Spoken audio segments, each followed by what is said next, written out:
topics and opinions expressed in the following show are solely those of the hosts and their guests and not those of W4CY Radio, its employees, or affiliates.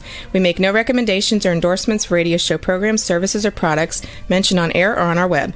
No liability, explicit or implied, shall be extended to W4CY Radio or its employees or affiliates. Any questions or comments should be directed to those show hosts. Thank you for choosing W4CY Radio. Welcome to the Ask the Expert show on W4CY Radio and Talk4 TV, where we bring you educational information from top local experts in the fields of legal, health, financial, and home improvement. Now sit back and listen to experts in family law, association law, hearing loss, business brokers, home care, along with many other topics. Now here are your hosts, Steve-O and Sophia. Hey, good morning. Good morning. I'm still in morning. This is crazy when you've got 10 shows that you're doing. Good, let's say late afternoon. Welcome to the Ask the Expert show, where our show today is sponsored by board certified Tina Lewert. She handles family law. Her phone number is 561-544-6861. She is an incredible family attorney. Hey, this is the last Thursday of the month. That means K. Bender Rimbaum, our community association law, our most popular show. And we have an attorney who's coming back with us today. Let me welcome Alan Swartseed. Hey, Alan. Hi, Steve. How you doing? Great. Glad to have you back. We got a lot of great questions. You know, if the folks would like to call in, our phone number here is 561-623-9429. Or if you're watching us right now on www.w4cy.com, you can put your chats on the right-hand side, and we will try to get to your questions. So, Alan, tell everybody, because we've got a new, huge audience. Tell everybody about K. Bender Rimbaum. Well, first of all, Steve, thanks for having me back for round two. I'm glad you beat me up enough that you were willing to have me back this time. K. Bender Rimbaum is a fantastic firm that I started with in 2010. In 2014, I kind of moved on a little bit and then rejoined the firm a couple months ago. I now run the Orlando office, but we're headquartered in Pompano Beach. We've got offices in Palm Beach Gardens, as well as Tampa. And again, I run the Orlando office. So we really handle community association issues and mediations statewide. And we really, you know, even my mediation practice, I know we've got 3 other mediators in the firm, and we all focus on community association law. This is what we do. And, you know, it's what some of the attorneys in the firm have done for multiple decades. I've been in the industry, like I said, since I joined the firm in 2010. And, you know, we've got 21 attorneys, 9 of whom are board certified in this area of law. And before you say anything, Steve, no, I am not yet one of those. I'm taking the exam next year. This year, I just rejoined the firm. The exams come up in March, and I wanted to make sure to give myself the best opportunity to just get up and running before I decided to focus on something like that. But we've got 9 board certified in community association law, 1 also board certified in construction. So really anything that comes up related to a community association, it's something that one of us has seen at least once, twice, or 100 times. Well, I got to tell you, when it comes to association law, unless you've been on a board or you're with a management team, you have to wear many hats. You're running a big corporation, actually. Right. And a lot of people don't understand that. You know, when I see people making an emotional decision on the board, you actually have a legal fiduciary responsibility, which is actually the highest duty that's imposed by Florida law, to do what you reasonably think is in the best interest of the community. I mean, I literally just spent 2 hours talking about that earlier today. When I say earlier today, I mean an hour ago. I was teaching an HOA board certification class on a webinar through the firm. And that's one of the biggest things that I harp on is you got to understand when emotions get in the way, you're going to make bad decisions, and you got to treat this like a big business that you are part of the people, you know, the group that is running if you are a director. It's very important. I agree, Steve. Yeah, and most board members do not get paid. Correct. It's a non-paid position, and And I it's got a to tell thankless you, one as well. yes, exactly. A friend of mine in Dallas is the president of the board in a high rise, and he can't go anywhere on an elevator without being stopped. I believe it. It's one of those, you almost wish that there were certain conflicts of interest allowed so that people like that could have like a private elevator directly to their unit. But God, there's so many things when it comes to running, an association. And what we do here is we take your questions. You can either call us by phone, or what a lot of people do is they just text their questions in. It's kind of like your Ask the Lawyer that you do, because I've been there, and people will come and they might have a question, they might not, but by the end of the night, they've got 3 or 4 questions. Oh, yeah. And that's how our show is. And if you're watching now on TV, we will be rolling all the classes that are coming up in February. We're not going to make Alan know all those. It's going to thank goodness. We're going to roll them right across the bottom of the screen. So much easier that way. And again, if you have a comment right to the right of the screen, you can write our show. We'll probably make sure we get to your questions. We're going to start with Kirk today. Kirk is from Boca Raton. Can you give me some clarification on whether our condo docs always come first or the statutes trump the documents? Okay, well, I can give you some clarification. The answer to the actual question you asked is no.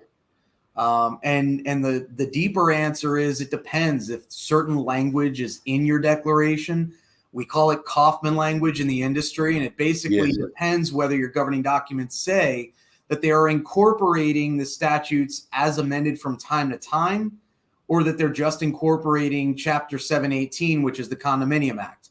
If it's just that it says it incorporates it, then really what you're looking at is, generally speaking, and again, we could spend an hour talking about this alone, but generally speaking, what you're going to be looking at is the date of your declaration when it was initially recorded. Those are the statutes that are going to apply to a lot of situations, even over your declaration. And then, your declaration basically incorporates the entire chapter of the Condo Act. So unless your declaration or the statute says, unless stated otherwise in the statutes or unless stated otherwise in the declaration, one or the other is going to control. So, a lot of people also see conflicts, I hate to be blunt, but where they don't exist. Where, it's really the statute is talking about something other than what the declaration is talking about. So be aware of that too, and contact your attorney anytime you're debating, does the statute control or does the declaration? You shouldn't be the one, unless you are an attorney well-versed in this area of law. Frankly, you shouldn't be the one making that decision. And I'll go so far as to say, even your manager shouldn't be making that decision for you. Right. You should really be contacting your attorney if you have that question as to any particular issue that you're dealing with. Alan, when I was coming over to the office to do the show, I got 2 phone calls because people have access to my phone, my text, and 2 unusual questions. One was, it was from a board member, and he wanted to know if it's true that he is liable for knowing all these new statutes that are being put in front of us.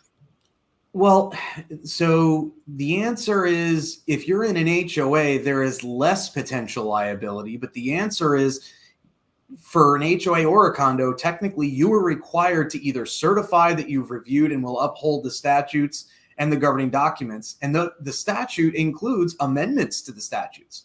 So to some extent, you're obligated to know, and to a more limited extent, you're obligated to know that you need to contact your lawyer and say, has anything changed since the last time you gave us guidance on this issue?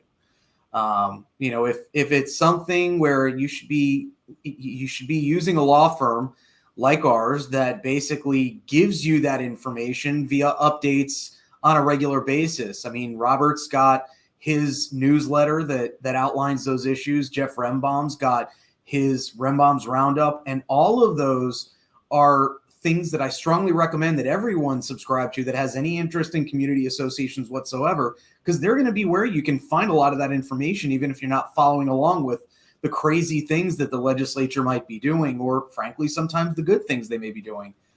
The short answer, since I've talked for a couple minutes about this, is yes, you're obligated to know, but only to the extent that you're obligated under that fiduciary duty to do what you reasonably think to be in the board's in the association's best interest. And if you have no idea what the statutes say, then you can't really be expecting to know what's in the association's best interest, because you will have no idea whether you're violating the law or not. Now, there are laws in condo land where it's not that you have to know about them, but you have to comply with them or you can be held personally liable. So the context of the question was in an HOA. So the brief answer is generally no, you don't have an obligation to know. But as a director, I would think you would want to. Yeah, really.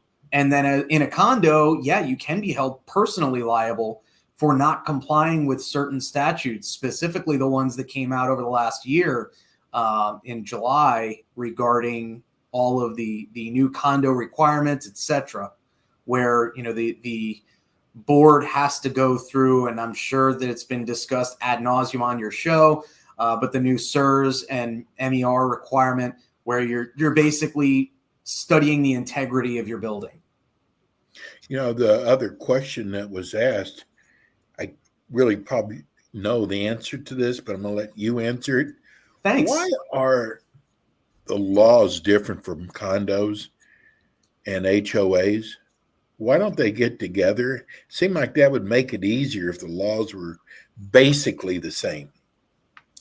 My answer is that would be way too logical.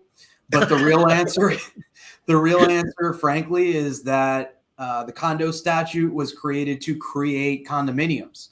The HOA statute was created to basically give a statutory scheme to address what was already in place. All these covenants already existed. All these HOAs already existed.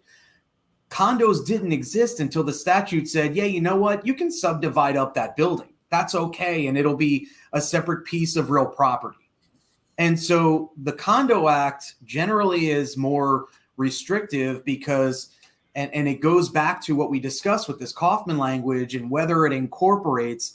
The reason that is necessary and important is because everyone has a constitutional right, both under the U.S. and Florida constitutions, to have their contractual rights remain what they were before. And when you start changing those rights by enacting statutes that say, I don't care what's in your governing documents, now you got to do it this way, even though you've been doing it a different way for 40, 50 years, you start infringing on those rights. And you start saying, well, you no longer have the right to do X.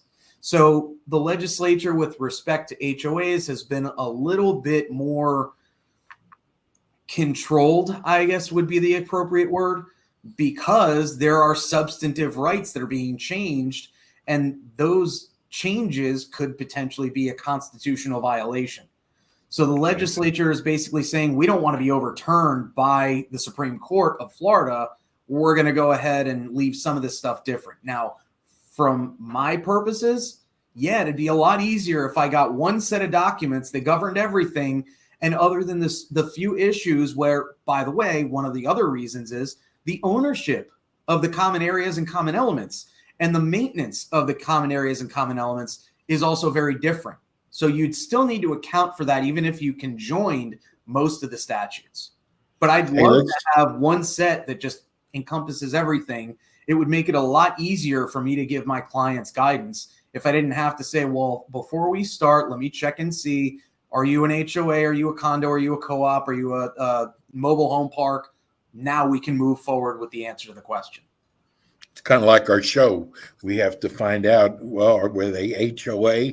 Are they condo? And that's okay. And we had a caller. I hope Liz give us a call back.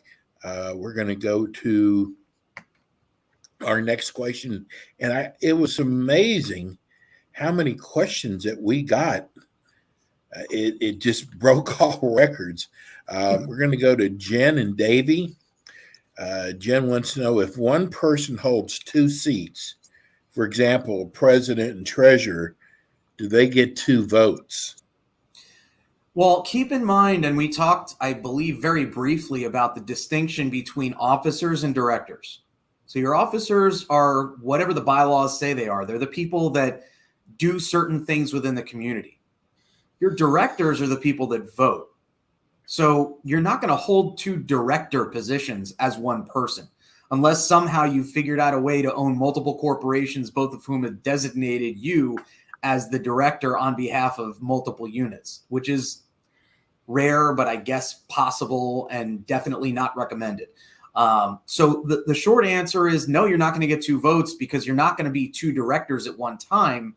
You might have two positions as officer, but not as director. Steve, you mentioned the different hats people wear.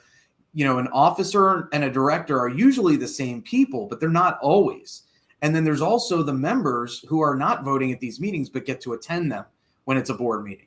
So again, bottom line, no, the short answer to the question is no, because the directors are the ones that get to vote, and you're not going to be two directors at one time, even if you're two officers at one time. Okay, let's go on the phone lines to Claude and Tamarack. Hello, Claude. Claude, are you there? Do we have Claude one more time? Claude, are you there? Okay, let's put him back on hold and see if we can get him to come to the phone. We're going to go back to our text, our questions. Oh, did we just hear Claude? I think I hear him. All right. Okay. You have a question for Alan? Yes, I do. Go right ahead. Okay, my question is, we had an annual board meeting where the proxies were 22. We needed 50 altogether, and it didn't make it, but the elections took place, and the situation ends up being that there were 5 vacancies to fit on the board of directors of 9. But since the proxies did not did not make the amount that they needed for a real election, and with 5 vacancies, there was only 2 other homeowner members that wanted to be in it. Can the old board, because there were vacancies, can the old board during election season, not in the interim of the year, can they allow those who want to be part of the board with the vacancies for them to say yes or no, because they might not be in full agreement with the old board members or not? So if I'm understanding correctly, you had an election meeting scheduled, but you didn't have a quorum, which means technically you didn't have an election, correct? Correct. Okay. So Correct. technically the old board carries over and they get to decide whether the other 2 people that wanted to be on the board can sit or if they're just going to remain. Generally speaking, when you can't get a quorum, the old board just carries over and you don't need to go further than that. If one of them or more of them were willing to resign, or there were vacancies after that carryover, in other words, one or more of the directors who were on last year just said, you know what, forget this, I'm not interested anymore, this was too much of a hassle for me, then the remaining directors would appoint whoever else among the members is willing to sit that they want on the board. It doesn't go the other way around, the way that I think you were describing it, which was that the people that wanted to be on are automatically on that were not previously on the board, and they get to decide who among the former directors gets to continue. The former directors continue, and they get to decide which of the new members that might have sat if the election had taken place are going to be on the board this year. Okay, so just to be clear, because then I have a part 2 of this question.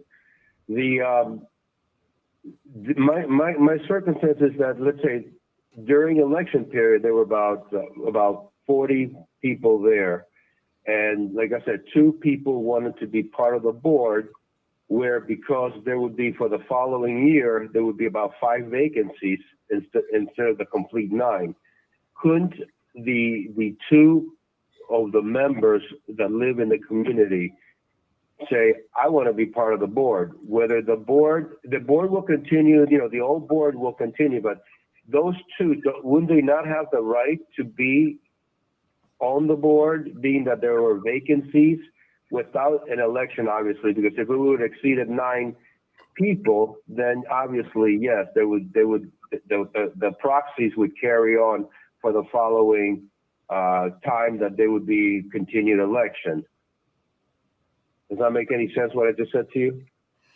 To some extent. I mean, if what you're saying is there are 9 open director positions overall and 5 of them are vacant, 4 of the directors from last year are carrying over, those 4 directors get to decide which 5 other people to appoint. The people that were interested should be the first person, the first people that those carryover directors contact, because you already know they're interested. But it really is up to the existing directors to make a decision as to how they want to run everything. What they should be doing, if they were close to having a quorum, is, as you implied, and I think you were starting to say, they should have adjourned the meeting to another date to see if they could get a quorum. But when I say should, I don't mean they were legally obligated to. It just means that that's the way that they could have gone if their interest and their intent was to try and fully comprise, at least to the greatest extent possible, that board. Now, they should put those 2 people on, because those were 2 of the people that wanted to be on the board. But if there was no election meeting, there's technically no obligation to add them to the board. I think that it's questionable, but because there was no election meeting, there was nothing that occurred. Unless you're in a condo and they declared not that they wanted to be members, I don't really see a legal basis to obligate the existing directors to put them on the board. Does that make sense? Does that answer your question, Claude? Does that answer your question? Okay. The answer is Claude's not sure and he's not really happy with it. but that's my analysis. Without looking at the statutes directly, that's the way that I would evaluate it. Okay. So if you have a question, we're going to go to break right now. When we come back, we will have more with Attorney Alan Swartseed. Do you have the phone number, the toll-free number for K. Bender Rimbaum? I don't have the toll-free number offhand, but if you contact our Pompano office, that'll get you through to whoever you need. It's 954-928-0680. Very good. K. Bender Rimbaum, they're with us the first and last Thursdays of the month. We're going to go to break. When we come back, we'll have more. We'll be right back.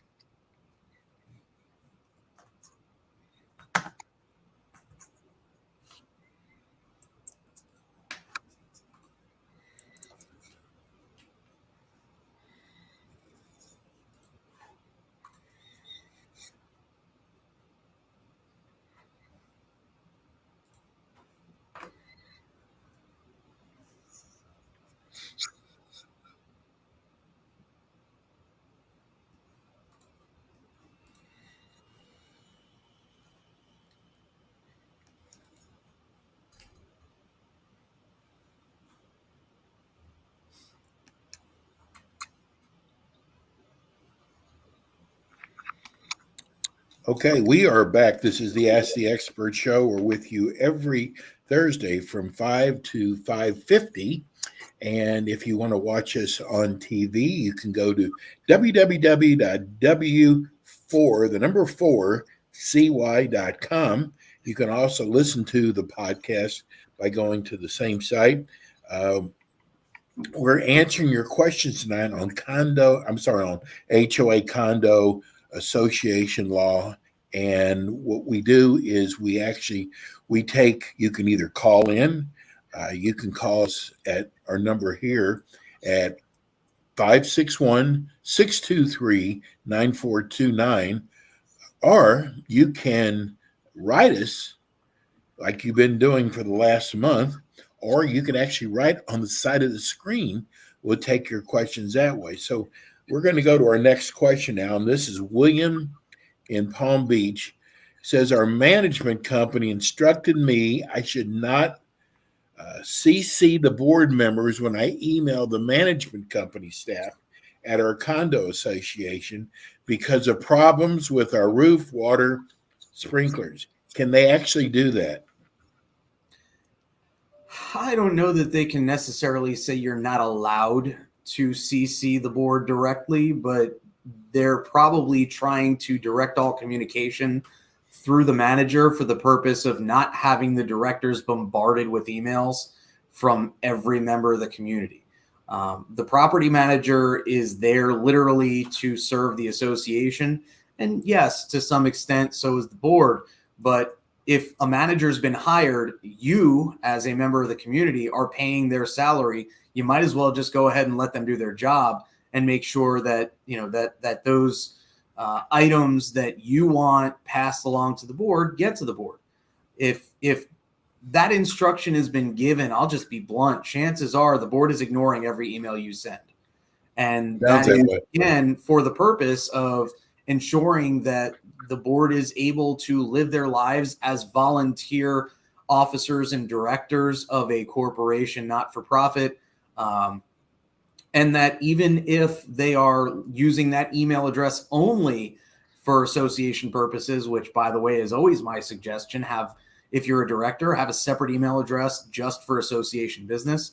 But even if they only check that, once every other day, there may be multiple emails from the manager that they can't see because they have 50 emails from members that the manager should be dealing with. So can they tell you you are directed and legally obligated to ignore the directors in your emails?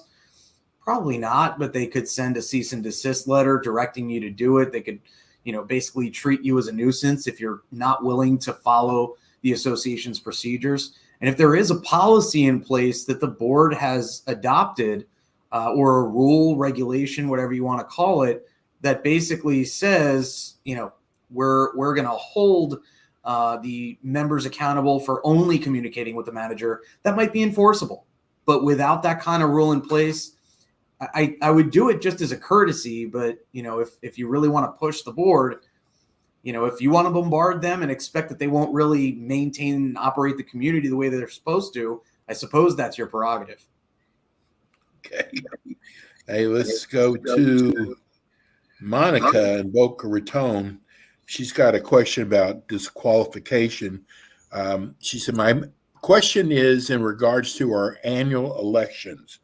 Okay. What disqualifies a candidate, and when is disqualification determined? Well, it's different in a condo and HOA, but in both, if you have a felony or something that is a crime that would be a felony if it was committed in Florida that you were convicted of, and that your civil rights have not been restored for at least 5 years, meaning you're still in prison, less than 5 years ago or whatever, that's one basis to reject a possible nominee, candidate, whatever you want to call it. That 5-year period for an HOA is it needs to be 5 years as of the last date that someone could be nominated. Same with, I believe, and I'd have to review the statute again, but I believe it's the same in a condo for that one. And then another one is if you're delinquent in payment of an assessment or other monetary obligation to the association, that's also going to be potentially, or it will be, grounds for you not to serve on the board. In a condo, if you're 90 days past due, you're technically automatically off the board. I believe the same applies in an HOA. And I believe in an HOA also, if you are delinquent at all as of the date that you would be last allowed to serve on the board, that might be the 90 days. I might be mixing these up again. I would need to look at the statute to verify the specific dates, but it's basically if you owe money to the association or you've been convicted of a felony and haven't had your civil rights restored for at least 5 years, or you've been accused of theft of association funds, and you haven't had, and there's an actual police activity and I can't think of the word, an indictment that's been brought down. In other words, the state's attorney is actually pursuing it.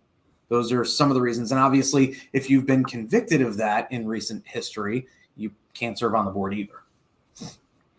Here's an interesting question from Jack in Boca Raton. It says, our condo exterior is being done where they are changing the color. So it's a common element, but a vote was never taken.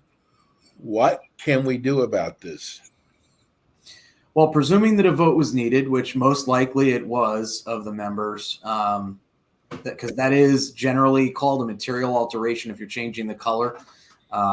If it's something that you're doing for the purpose of protecting, even though you're changing the appearance, that's okay. But if you're changing the color, I don't know that would protect the association. You're just changing the color. What could be done? Well, you could try and get a temporary restraining order, basically an injunction that a judge would tell the association you need to stop doing what you're doing. Now, for practical purposes, chances are that judge is going to tell the association, go get the vote. And the association will try and get it. And then what happens when they can't get the vote is, well, you've just spent association money both during the litigation and on the initial painting project. Now you have to spend more money painting it back to the original color. So for all intents and purposes, what you're doing is, unfortunately, as much as this is not what you want to hear, you're basically costing yourself more money by way of assessments. Alan, if you are going through a divorce, you go to family court. If you've committed a crime, you go to the criminal court.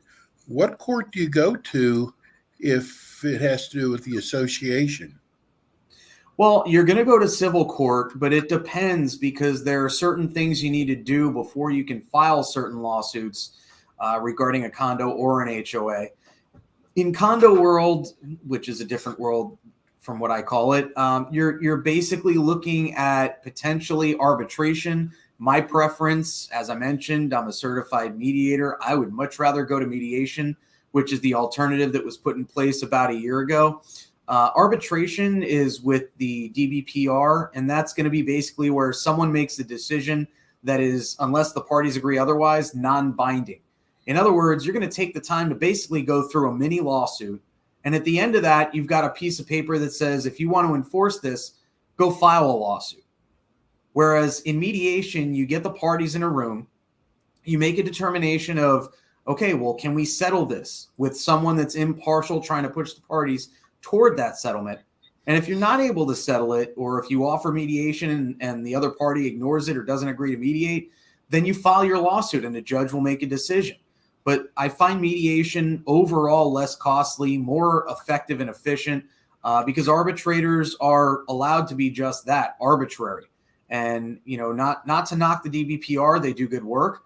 But the reality is that because of that case law that says that an arbitrator in this capacity can be arbitrary, you never know what you're going to get. There are new arbitrators that come in all the time that don't necessarily have the background in community association law. You've also got a lot of decisions that are made even by the same arbitrator on the same community, on almost the same facts, that it comes down completely different for whatever reason. So bottom line, the answer to your question is we end up in civil court, whether that's circuit or county, depends on what the lawsuit is about, because it could be a covenant enforcement, or it could be a foreclosure, or it could be where someone was injured on the property. That's all going to be civil by the time you make it to court. Okay, let's go to our screen. Linda, she wants to know, can 3 members of a 7-member board appoint themselves as the only board members who can interview insurance agents and exclude all the other board members and interested owners? Okay, because of the way that the question is phrased, my answer is no. Okay, and the reason for that is, can 3 of 7 directors appoint themselves? You need 4. You need a majority.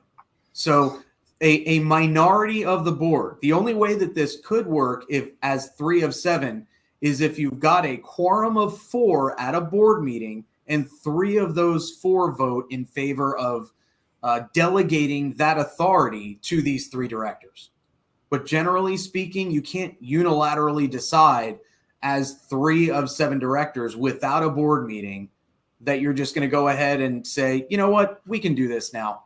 So again, the short answer is as phrased. The answer is no. But if you do it the right way by having a board meeting, even if only 4 directors attend, 3 of them is a majority, and then you've got the proper vote. But you can't just delegate yourself the authority. 1 or 3 or even a majority of directors don't have the authority to act without having a board meeting or at least a vote by written ballot or written instrument, which is something that's allowed that a lot of attorneys don't even know about under the Nonprofit Act. She is actually following up. Okay. If the bylaws state that the board and committee meetings can be, I don't know if you can see it up here, I can, thank you. recorded if the owner submits the intent to record in advance, can an owner be denied the opportunity to record at the beginning of the meeting? No, Florida law is clear. You got to allow that recording. All open board meetings. The only way you'd be able to avoid that is if it's a closed meeting. In other words, it's with counsel for the purpose of discussing ongoing or potential litigation, or it's with one of your you're discussing employment matters, of the association. So generally speaking, any meeting that needs to be open in general is also subject to being recorded. Okay. And with a follow-up question, are there any special sorts of board meetings or committee meetings that cannot be recorded if the owner complied with all the requirements of the bylaws regarding recording? Well, I think my answer to the last question is pretty much the same as the answer to this one. Unless it is a closed meeting of the board or a committee, you got to allow the recording. So then, can a board member discuss condo business on email? How does that differ from holding a board meeting and not allowing owners to attend, since owners are not privy to the board discussion? So the Florida statutes are also clear that the board can communicate via email. You just can't vote via email. Okay, so the difference between a board meeting, which is conducting association business, versus emailing to discuss, usually my recommendation is you use the email to figure out what are we even going to consider during the board meeting. Is there something that we're just completely ruling out? And if the answer is, well, we've ruled this out, then you don't need to discuss it at the board meeting unless someone specifically asks about it during the board meeting. So that's the short answer is you're allowed to communicate via email by statute. You just can't vote via email. Okay, we're going to go and take our last commercial. Let's give everybody the phone number again, the Pompano number. Sure, and Jeff was kind enough to text me the. He's good at that. Number. Not that you're surprised, Steve, but yes, that is 1-800-974-0680, and again, Pompano, which will get you to anyone not toll free, is 954-928-0680. And I saw a bunch of the things that are scrolling across the screen. Just to let everyone know, that's a few of the things we've got coming up in February. We just added an assessment class that I'll be teaching in late February. We've got a couple others. So I would just invite everyone to take a look at our website and in the calendar section, rather than wasting everyone's time going through everything that's going on, since you so kindly posted everything at the bottom of the screen. kbrlegal.com. Yes, sir. Great website. There's so much educational information on there. We're going to go to break, and we'll be right back. And we are back with the Ask the Expert show on W4CY Radio and Talk4 TV with your hosts, Steve-O, Sophia, and their expert guests. Wow, that was a short break. That was the shortest break I've had all week. Yeah, that was a short break. Anyway, we're here with Alan. He's an attorney with K. Bender Rimbaum. K. Bender Rimbaum is, gosh, they've been with us almost 6 years now. We do a show the first and last Thursday of the month. We welcome your questions. This is association law questions. Alan, did you know you were going to go into association law? No, matter of fact, I started out, I started practicing law in 2008 with the full expectation that I was going to be a transactional real estate lawyer. I was going to do real estate closings and commercial buildings, things of that nature. And in case anyone can think as far back as 2008, that was not a great time for commercial or residential real estate. So I ended up in foreclosure, in mortgage foreclosure for about 2.5 years. And then I joined K. Bender Rimbaum doing community association collection. And here we are today. But no, this was 100% not my intent and 100% something that I'm thrilled that I ended up in. Let's go back to our questions. This is Julie in Boca Raton. Can a condominium board member be removed for not following Florida Statute 718? It depends what portion they're not following. So the short answer is yes, there's a procedure called a recall, and you can remove a director for any reason using that procedure. But if it's specifically for wrongdoing, they need to actually have breached some fiduciary duty. In other words, it goes beyond just, well, I made a mistake. It's got to be real malfeasance. The short answer is it depends whether your governing documents, specifically your bylaws, allow the rest of the directors to just vote someone out. Chances are they don't. It's rare that type of provision is included, but you never know. I would check your bylaws to see what is required to remove a director. If there's nothing in there, then chances are it's just a matter of, well, if they did wrong and it was a unilateral act that the board didn't actually approve, you might go after them for that. If they're just voting in ways that make no sense, just outvote them during your board meeting. You know, the hottest game right now is pickleball, and we get so many questions about pickleball court. So I chose one. Says, what if a condo is adding pickleball courts markings to our tennis courts? Is that considered a material alteration? What if we wanted it's going to serve both purposes, tennis and pickleball? I think that one's actually more questionable than what I anticipated you were going to end with. Because I thought that it was going to be that you were changing from tennis courts to only pickleball. That, I would say, is a fairly clear material alteration. Yes. But if you're just taking what's already there and adding to it, and you're not taking away the tennis court markings, you're not taking away the fences that usually surround the tennis court, you're not changing the flooring material, the answer is it's going to be up to a judge. That's really, I would say it might qualify as a material alteration because you are changing the overall appearance, but you're not changing the function. You're not changing anything else. It's one of those things that if someone came to me back when I was representing individuals, now, our firm really only represents community associations. But, a couple of years ago, if someone came to me, I would let them know during a consultation, listen, I might be able to take this on. We could win, but it's 50-50 at best if we try and challenge it. Because I think that the association has an argument that might be valid that says we're not changing the use, we're not changing the function, we're not changing the fact that the proper markings that you would use to play tennis are still there. So I think that there's an argument to be made either way. Okay. That's the real lawyer answer for you for once. Okay. Let's go to Parker in Deerfield. Did the request to inspect condo documents change from 718 to 720? I'm not quite sure what that means. The statute is almost identical.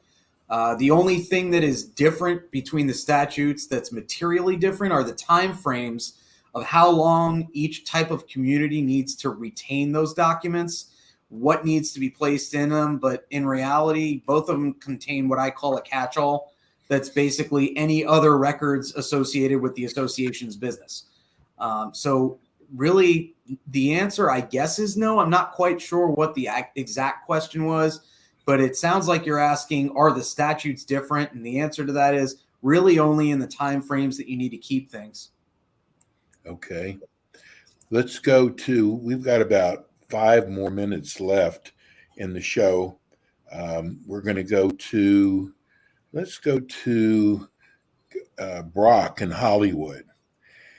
There was a special assessment approved by our board members within 14 days to pay $6,000 per unit for 16 buildings and pool house to be re-roofed. My unit is not on the list. Is this legal for me to have to pay this? I'm not quite sure what list you're referring to. Yes, a special assessment generally is legal. As long as the association provided notice at least 14 days in advance of the meeting when they were voting on it, and that notice specified what they were going to consider, that it would be a special assessment and the amount and the nature of what they were going to do with the money. Yeah, I mean, it's super unfortunate, but from what I can hear, it's entirely feasible that this may be an emergency situation where the roof is caving in and they got to replace it right away. Right. And they can't take the time to go out and try and get a loan. So they have to charge the members and try and get this money as soon as possible. I'm not saying that's what happened here, but that's what it sounds like to me. Again, with respect to the list, being on the list or not, I'm not quite sure what that means. If you're saying you're not included in the number of buildings that need those repairs, depends whether you've got a separate declaration and a separate set of covenants and a separate community association. If not, then the only way you would get out of that special assessment is if your governing documents actually say that there's some kind of separate budgeting process or separate assessment process or something for each building of the community, which I have seen in the past. Okay. Let me see if I can get a short question here. Sure. And we understand that Comcast is having some kind of outage tonight, so I hope it's not affecting our listeners. Is painting the residential buildings in a condo considered material alteration requiring members to vote? So I think we kind of touched on this earlier in the show. It really comes down to, are they changing the appearance of the building? If you're using a different shade of the same color, I don't know. If you went from, light beige to bright pink, then yeah, chances are that's a material alteration that's going to require a member vote. But also look at your governing documents. If you're in a condo, if your declaration says that the board is allowed to make material alterations, that's the answer. Or if your bylaws say it. So you probably need to look at your governing documents. Generally speaking, that's something that will probably require a member vote. But I just can't give a straight answer because it depends on your documents. Well, we've come to the end of the show. We've got several people who wrote in. We will take their questions and add it to next month. Alan, you're a wonderful guest. I appreciate that. I love the way you explain everything, and you put it into layman's terms that we can all understand. I certainly try to, Steve. Thank you so much. And let's hit that toll-free number. Sure. 800-974-0680. And the name of the firm is K. Bender Rimbaum. They handle association law. And I am telling you, we've been associated with them for the last 6 years and get nothing but rave reviews from their clients. Alan, thank you so much. And we will see you all next Thursday at 5:00. Have a good weekend. See you then. Thanks, Alan. Thank you. And thank you, everyone, for listening. Thanks for tuning in today to the Ask the Expert show on W4CY Radio and Talk4 TV. Tune in next week and every week to hear more from our experts on personal injury, insurance, air condition repairs, estate planning, Medicare, and many other topics in the areas of legal, health, financial, and home improvement. See you next week.